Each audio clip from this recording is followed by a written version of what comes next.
जय हिंद साथियों, आज के इस क्लास में आप सभी का बहुत बहुत स्वागत है। तो साथियों, बिहार पुलिस सिपाही की नई भर्ती 2025 के लिए आज हम लोग इस किरण पब्लिकेशन बुक से सेट नंबर 23 का डिस्कशन करेंगे। और जो भी साथी चैनल पर पहली बार आए हैं, अगर आप बिहार पुलिस के लिए कोई अच्छा सा प्रैक्टिस सेट का बुक लेना चाहते हैं तो इस बुक को आप लोग बाय कर सकते हैं। इसमें टोटल 29 सेट दिया हुआ है और 2024 के एग्जाम पैटर्न पर ये पूर्णतः आधारित बुक है। तो आपके एग्जाम के लिए सबसे बेस्ट बुक है, आप लोग ले सकते हैं। तो चलिए आज हम लोग इसी बुक से सेट नंबर 23 का डिस्कशन करेंगे। और आपकी जानकारी के लिए बता देते हैं, ये जो सेट नंबर 23 है ये हम अपने हिसाब से सेट किए हैं, लेकिन पीडीएफ में जो भी क्वेश्चन कराएंगे ये इसी बुक से होगा।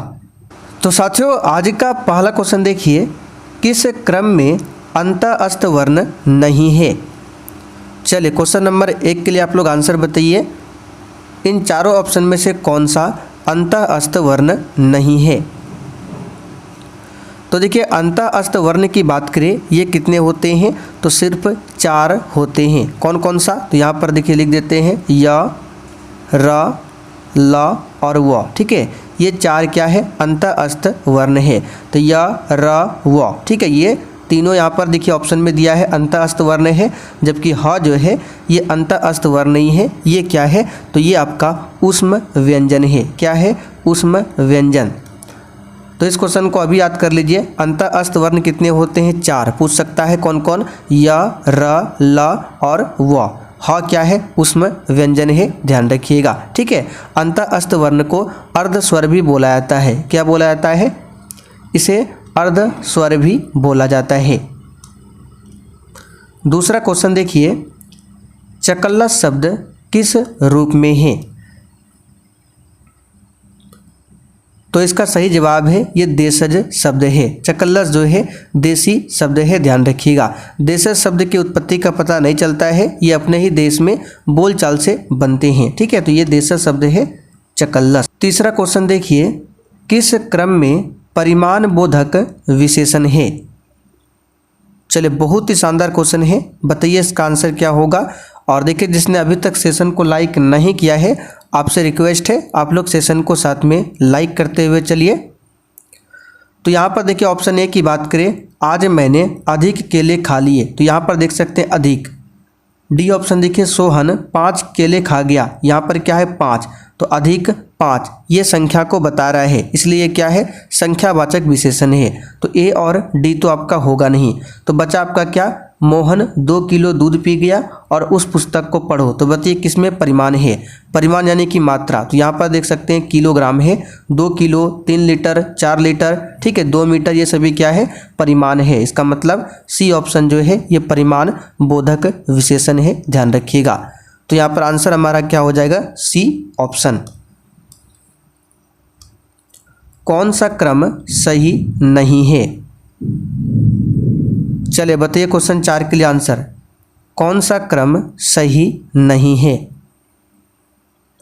तो पेड़ से पत्ता गिरा, तो यहाँ पर देखिए पत्ता जो है पेड़ से अलग हो रहा है, तो करण कारक में भी सी होता है और एक पंचमी विभक्ति अपादान कारक में भी सी होता है। तो दोनों में से होगा कौन सा, तो दोनों में से होगा यहाँ पे अपादान कारक, क्योंकि यहाँ पे अलगाव है और जहाँ पे अलगाव होता है वहाँ पर अपादान कारक होता है। तो ऑप्शन ए ही सही नहीं है, बाकी ये सभी क्या है आपका सही है।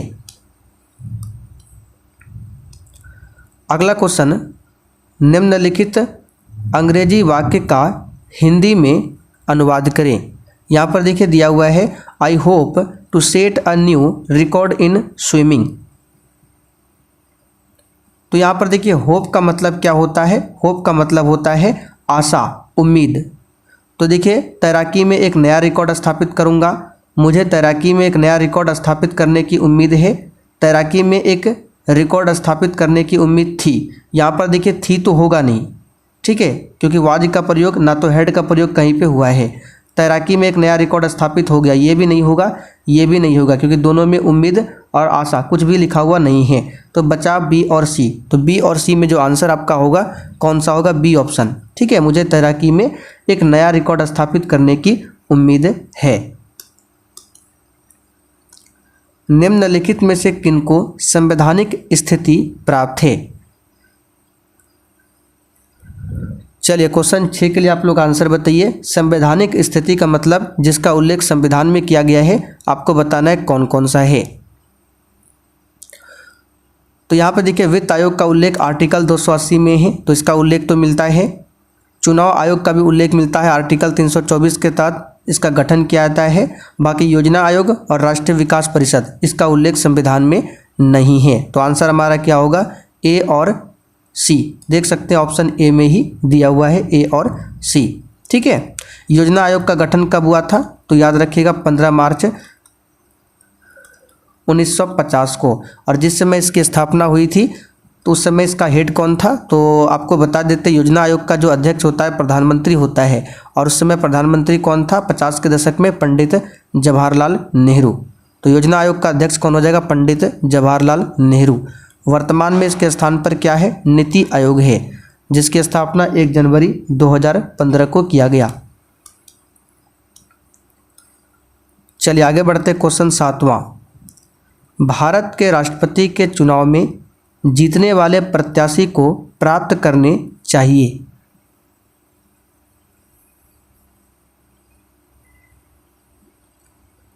तो भारत के राष्ट्रपति के चुनाव में जीतने वाले प्रत्याशी को 50% से अधिक और डाले गए कुल मतों का बहुमत प्राप्त करना चाहिए। तो यहाँ पर डी ऑप्शन में दिया हुआ है। ठीक है। राष्ट्रपति की बात करें तो 52 में राष्ट्रपति पद के बारे में बताया गया है। आर्टिकल 53 में क्या बताया गया है कि राष्ट्रपति जो है कार्यपालिका का प्रमुख होगा। आर्टिकल 60 में राष्ट्रपति शपथ के बारे में बताया गया है। भारत के उच्चतम न्यायालय की स्थापना की गई थी। और जो भी साथी चैनल पर पहली बार आए हैं, आप लोग क्लास टाइमिंग को नोट कर लीजिए। एक समय है 7:30 बजे और दूसरा समय है 8 बजे। तो दोनों क्लास को आपको डेली अटेंड करना है। बिहार पुलिस के लिए इम्पोर्टेंट क्लास है।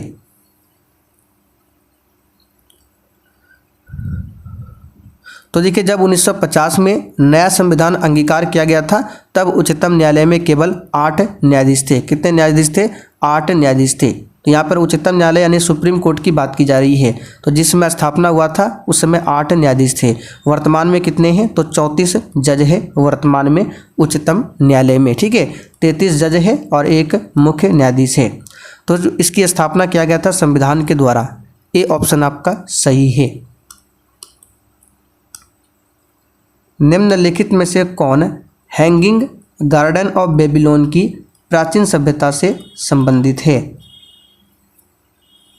चलिए आज का ये क्लास थोड़ा सा जल्दी हम लोग समाप्त करेंगे।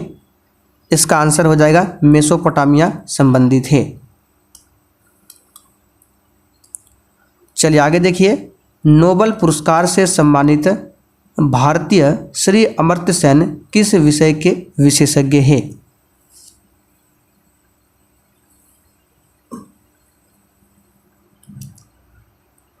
अब यहाँ से आपको 2 क्वेश्चन ध्यान रखना है। अमर्त्य सेन को किस वर्ष में ये नोबेल मेमोरियल पुरस्कार प्रदान किया गया था, तो 1998 में। ये डेट पूछा जाता है, ध्यान रखिएगा। और किस क्षेत्र में दिया गया था, तो इसका सही जवाब है अर्थशास्त्र के क्षेत्र में। डी ऑप्शन यहाँ पर सही है।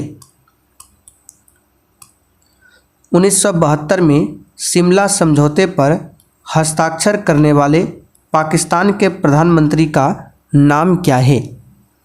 बिल्कुल आपके सिलेबस पर आधारित क्वेश्चन है।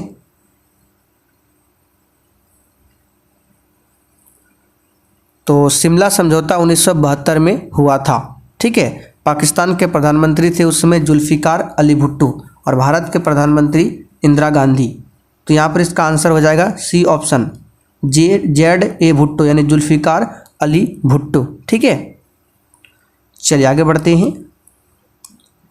असहयोग आंदोलन शुरू कब हुआ था। सिंपल सा क्वेश्चन है। 1 अगस्त 1920 को। असहयोग आंदोलन को वापस कब लिया गया था, फरवरी 1922 को। किसके कारण, तो उत्तर प्रदेश के गोरखपुर क्षेत्र में चौरी चौरा हत्याकांड की घटना घटित होती है। ठीक है, फरवरी 1922 में। इसलिए इस आंदोलन को महात्मा गांधी जी के द्वारा वापस लेना पड़ा था। जब 1856 में डलहौजी ने अवध पर कब्जा किया, तब नवाब कौन था।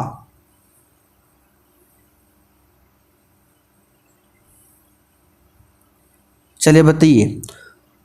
तो राज्य पर जो कब्जा किया जाता था उसके लिए डलहौजी ने एक अधिनियम लाया था क्या, राज्य हड़प नीति। एक नीति लाया था राज्य हड़प नीति, ठीक है, जिसके तहत राज्यों को ब्रिटिश साम्राज्य में मिला लिया जाता था। तो राज्य हड़प नीति के तहत सबसे पहले किस क्षेत्र को ब्रिटिश साम्राज्य में लिया गया था, तो सतारा को। कब लिया गया था, 1848 में। तो वही पूछा जा रहा है, इस नीति के तहत डलहौजी ने अवध पर जब कब्जा किया तब अवध का नवाब कौन था, तो इसका सही जवाब है वाजिद अली शाह। चलिए आगे बढ़ते हैं। मेवाड़ के राणा प्रताप सिंह को मुगल सेना ने किस लड़ाई में पराजित किया था,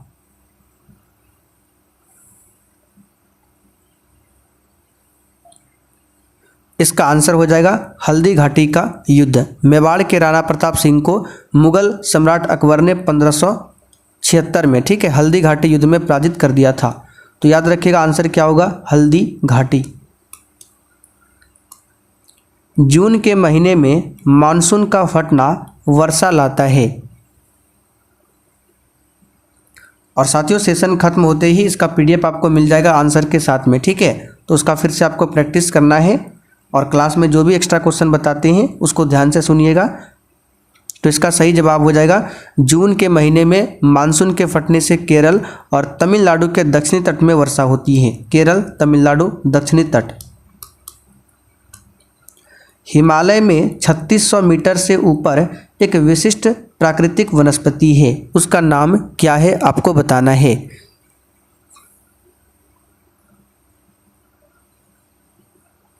तो साथियों हिमालय में 3600 मीटर से ऊपर पाई जाने वाली एक विशिष्ट प्राकृतिक वनस्पति है जिसको कहते हैं अल्पाइन घास स्थल, ठीक है, अल्पाइन घास स्थल बोला जाता है। और इसके महत्वपूर्ण वृक्ष जो वहाँ पर है, कौन कौन सा वृक्ष है, तो वहाँ पर जो है वृक्ष आपका पाइन का वृक्ष पाया जाता है ऊपर में, ठीक है, सिल्वर फर का वृक्ष पाया जाता है, सिल्वर फर, पाइन, ठीक। अगला क्वेश्चन, वोल्गा नदी गिरती है। चलिए क्वेश्चन 17 के लिए आंसर बताइए, वोल्गा नदी कहाँ गिरती है। तो देखिए वोल्गा नदी रूस की सबसे बड़ी नदी है और वोल्गा नदी कैस्पियन सागर में गिरती है। कहाँ पर, कैस्पियन सागर में। सी ऑप्शन यहाँ पर आपका सही है। भारत की सबसे लंबी नदी गंगा है, श्रीलंका की सबसे लंबी नदी महावेली गंगा है, ध्यान रखिएगा। चलिए आगे बढ़ते हैं। अच्छा, विश्व की सबसे लंबी नदी क्या है, नील नदी। एल नीनो प्रकट होता है, ये क्वेश्चन पहले भी करा चुके हैं 8 बजे की क्लास में। तो एल नीनो जो है प्रशांत महासागर के ऊपर आता है और यह एक दक्षिणी गर्म जलधारा है। तो प्रशांत महासागर हो जाएगा, सी ऑप्शन यहाँ पर सही है। चलिए आगे देखिए, भूभाग के हिसाब से दूसरा वृहत्तम देश कौन सा है, यानी कि क्षेत्रफल के हिसाब से यहाँ पर पूछा जा रहा है दूसरा सबसे बड़ा देश कौन सा है।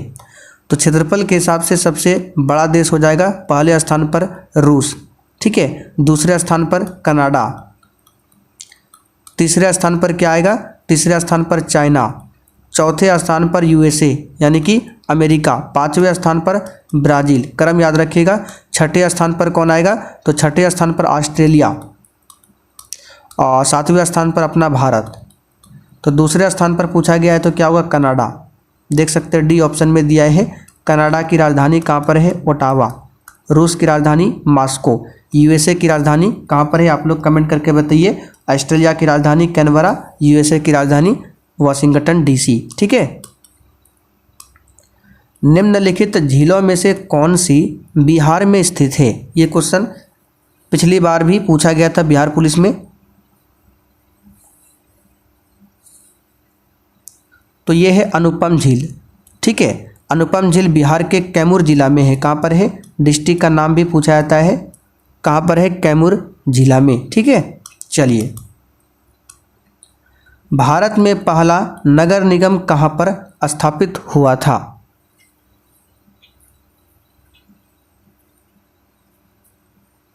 तो इसका सही जवाब है मद्रास में, ठीक है। मद्रास निगम भारत का पहला नगर निगम है। मद्रास को अब चेन्नई के नाम से जाना जाता है, ध्यान रखिएगा। इसकी स्थापना ब्रिटिश ईस्ट इंडिया कंपनी ने 1688 में किया था, 1688 में किया था। कलकत्ता नगर निगम और बम्बई नगर निगम, ठीक है, कलकत्ता नगर निगम की स्थापना 1876 में किया गया था और बम्बई नगर निगम की स्थापना 1888 में किया गया था, ठीक है। नाबार्ड की स्थापना किस समिति के सिफारिश पर हुई थी? कई बार ये क्वेश्चन एक्स्ट्रा क्वेश्चन में हम आपको बता चुके हैं, तो जो भी साथी ध्यानपूर्वक सुनते हैं सभी एक्स्ट्रा फैक्ट को बिल्कुल आराम से आंसर लगा सकते हैं। 12 जुलाई को इसकी स्थापना होती है 1982 को। किस समिति के सिफारिश पर? तो शिवरामन समिति के सिफारिश पर। बी ऑप्शन सही है। अच्छा, आरबीआई की जो स्थापना हुई थी किस समिति के सिफारिश पर? आप लोग कमेंट करके बताइए। लोक लेखा समिति आप सभी जानते हैं, इसमें 22 मेंबर होता है। ये एक संसदीय समिति है जिसमें 15 मेंबर लोकसभा से, 7 मेंबर राज्यसभा से। निम्नलिखित में से कौन आज़ादी के आंदोलन का पूर्ण समर्थक था?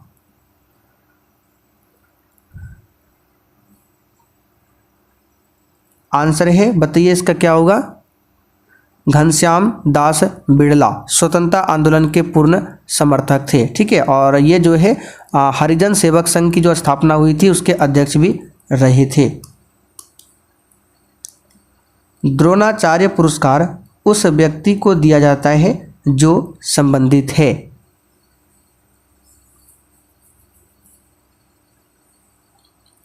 इसका आंसर क्या हो जाएगा? खेल के क्षेत्र से संबंधित है। और इस पुरस्कार की शुरुआत 1985 में किया गया था। पत्रकारिता के क्षेत्र में कौन सा पुरस्कार दिया जाता है? तो पुलित्जर पुरस्कार। संगीत के क्षेत्र में कौन सा अवार्ड दिया जाता है? ग्रैमी अवार्ड, ठीक है। फिल्म के क्षेत्र में कौन सा अवार्ड दिया जाता है? ऑस्कर अवार्ड और दादा साहेब फाल्के पुरस्कार, ठीक। भारत में सबसे बड़ी खारे पानी की झील कौन सी है?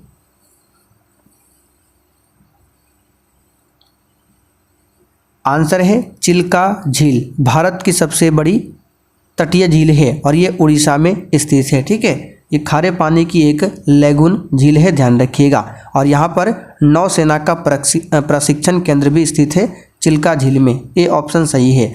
वुलर झील मीठे पानी की झील है, जम्मू कश्मीर में है। डल झील खारे पानी की झील है, ये भी जम्मू कश्मीर में है। सांभर झील कहाँ पर है? आप लोग कमेंट करके बताइए। तो क्याइक हतियो पगोड़ा कहाँ पर स्थित है? तो ये एक प्रसिद्ध बौद्ध तीर्थ स्थल है और ये म्यांमार में स्थित है। कहाँ पर? म्यांमार में। इसको गोल्डन रॉक के नाम से भी जाना जाता है। निम्नलिखित में से कौन सी नदी सबसे लंबी है? इन चारों ऑप्शन में से बताना है सबसे लंबी नदी। गंगा की लंबाई 2525 किलोमीटर, इसको लिख लीजिए जो बता रहे। सिंधु नदी की लंबाई भी लिख लीजिए। सिंधु नदी की लंबाई आपका कितना हो जाएगा? तो यहाँ पर देख सकते हैं 2880। गोदावरी बता चुके हैं कई बार 1465। और ब्रह्मपुत्रा की लंबाई 2900 किलोमीटर। तो सबसे लंबा यहाँ पर ब्रह्मपुत्रा हो जाएगा। ये भारत की सबसे चौड़ी नदी है। भारत की सबसे लंबी गंगा है। कृष्णा नदी की लंबाई भी लिख लीजिए 1400 किलोमीटर, ठीक है। छोटा छोटा पॉइंट है, इसे नोट करके रखिएगा। भारत के प्रथम रक्षा मंत्री कौन थे? तो भारत के प्रथम रक्षा मंत्री थे सरदार बलदेव सिंह। कौन थे? सरदार बलदेव सिंह। निम्नलिखित में से कौन सा संघ शासित प्रदेश नहीं है? सिंपल सा क्वेश्चन है। गोवा संघ शासित प्रदेश नहीं है, ठीक है। गोवा को पुर्तगालियों से आज़ाद कराया गया था 1961 में, ठीक है। और गोवा जो है 30 मई, डेट याद रखिएगा, 30 मई 1987 को पूर्ण राज्य का दर्जा मिला था गोवा को। और गोवा जो है देश का 25वां राज्य बना था। कौन सा? 25वां राज्य। राष्ट्रीय नाट्य विद्यालय कहाँ पर स्थित है? तो ये नई दिल्ली में स्थित है। इसकी स्थापना 1959 को किया गया था। वन आच्छादित क्षेत्र का सबसे बड़े भूभाग वाला राज्य कौन सा है। अब बुक में ये क्वेश्चन गलत दिया हुआ है, ठीक है। वन आच्छादित क्षेत्र का मतलब क्षेत्रफल के हिसाब से बताना है, और क्षेत्रफल के हिसाब से मध्य प्रदेश सबसे आगे है। तो ऑप्शन में तो मध्य प्रदेश नहीं है, लेकिन अगर क्वेश्चन को सही करके परसेंटेज के हिसाब से पूछ ले तो परसेंटेज के हिसाब से मिजोरम आगे है, लेकिन क्षेत्रफल में मध्य प्रदेश। तो इसको सही कर लीजिएगा। आंसर क्या होगा यहाँ पर, डी ऑप्शन, और यहाँ पर होगा परसेंटेज। भारत में सर्वाधिक चाय उत्पादन करने वाला राज्य कौन सा है। तो ये हो जाएगा असम। असम के बाद पश्चिम बंगाल, मेघालय, तमिलनाडु, केरल और त्रिपुरा आता है। नंबर 1 पर है असम। कॉफ़ी उत्पादन में नंबर 1 पर है कर्नाटक। जूट उत्पादन में नंबर 1 पर है पश्चिम बंगाल। दूसरे स्थान पर है बिहार। गन्ना उत्पादन में आगे कौन है बताइए। भारत में सर्वाधिक कोयला उत्पादन करने वाला राज्य कौन सा है। अब इसका आंसर बुक में गलत दिया हुआ है, तो जो भी बुक से प्रैक्टिस करते हैं सही कर लीजिएगा। देखिए, भारत में सर्वाधिक कोयला भंडारण में आगे है झारखंड, भंडारण में, लेकिन सबसे अधिक उत्पादन में जो आगे अभी वर्तमान में निकल गया है वो छत्तीसगढ़। ये सबसे अधिक उत्पादन करता है, लेकिन सबसे अधिक कोयला है कहाँ पर भंडारण में, झारखंड में। तो ऑप्शन में झारखंड दिया हुआ है, आंसर झारखंड नहीं होगा, क्या होगा, छत्तीसगढ़। क्यों होगा, क्योंकि वर्तमान में छत्तीसगढ़ सबसे अधिक उत्पादन करता है, लेकिन भंडारण में पूछे तब आपको आंसर करना है झारखंड। अच्छा, झारखंड का कौन कौन सा क्षेत्र कोयला का उत्पादन करता है। तो झारखंड में आपका झरिया प्रमुख है, ठीक है, झरिया क्षेत्र, गिरिडीह क्षेत्र, बोकारो क्षेत्र, ये कोयला का प्रमुख उत्पादन क्षेत्र है। किस वर्ष अशोक ने कलिंग की लड़ाई लड़ी थी। सिंपल सा क्वेश्चन है, 261 ईसा पूर्व में, 261 ईसा पूर्व में। अच्छा, कलिंग का जो युद्ध हुआ था, इस युद्ध के विजय के बाद मौर्य साम्राज्य की जो सीमा है वो बंगाल की खाड़ी तक पहुंच गई थी, और कलिंग के युद्ध में लगभग 1 लाख लोगों की मृत्यु हुई थी, और इसी से विचलित होकर अशोक ने बौद्ध धर्म को अपनाया था। तो अगर आपसे पूछे कि अशोक ने बौद्ध धर्म को किस युद्ध के बाद अपनाया था, कलिंग युद्ध के बाद। राज्यसभा की अधिकतम सदस्य संख्या सीमित है। ये तो नॉर्मल सा क्वेश्चन है, 250, ठीक है, 250 में से 238 जो है ये राज्य और संघ क्षेत्रों से होते हैं, 238, और 238 में फिर 12 सदस्य जो है राष्ट्रपति नामित करता है। साहित्य के क्षेत्र से, कला के क्षेत्र से, विज्ञान के क्षेत्र से और समाज सेवा के क्षेत्र से, 4 क्षेत्रों से। ध्यान रखिएगा, साहित्य, कला, विज्ञान और समाज सेवा। स्वतंत्र भारत का पहला छात्र आंदोलन कहाँ पर हुआ था।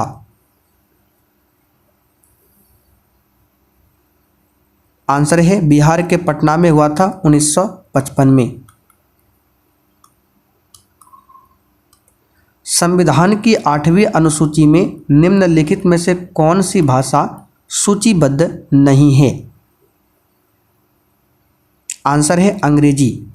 अंग्रेजी को शामिल नहीं किया गया है। बोडो, डोंगरी, संथाली, ठीक है, फिर से रिपीट कर देते हैं, बोडो, डोंगरी, संथाली और एक साथ में है मैथिली। 4 भाषाओं को सबसे लास्ट में जोड़ा गया है 2003 में, ठीक है, इसे ध्यान रखिएगा। ये कल परसों दोनों दिन हम बता चुके हैं। भारत के उच्च न्यायालय में मुख्य न्यायाधीश बनने वाली प्रथम महिला कौन थी। ध्यान दीजिए, उच्च न्यायालय बोला गया, यानी हाई कोर्ट। अच्छा, भारत में वर्तमान में कितने हाई कोर्ट है, तो 25 हाई कोर्ट है। सबसे पुराना हाई कोर्ट हो जाएगा कौन सा, कलकत्ता हाई कोर्ट। सबसे नया वाला जो बना है फिलहाल, तो ये बना है अमरावती हाई कोर्ट, ठीक है। अच्छा, आप लोग कमेंट करके बताइए, क्षेत्र के मामले में सबसे बड़ा हाई कोर्ट कौन सा है, आप लोग बताइए कमेंट करके। तो भारत के उच्च न्यायालय में मुख्य न्यायाधीश बनने वाली प्रथम महिला लीला सेठ, जो कि हिमाचल प्रदेश हाई कोर्ट की मुख्य न्यायाधीश बनी थी, ठीक है। कब, 1962 में, सॉरी 1962 नहीं, 1992 में। भारत भ्रमण पर आए ह्वेनसांग ने किस नगर का विस्तृत विवरण अपने यात्रा वृत्तांतों में किया है।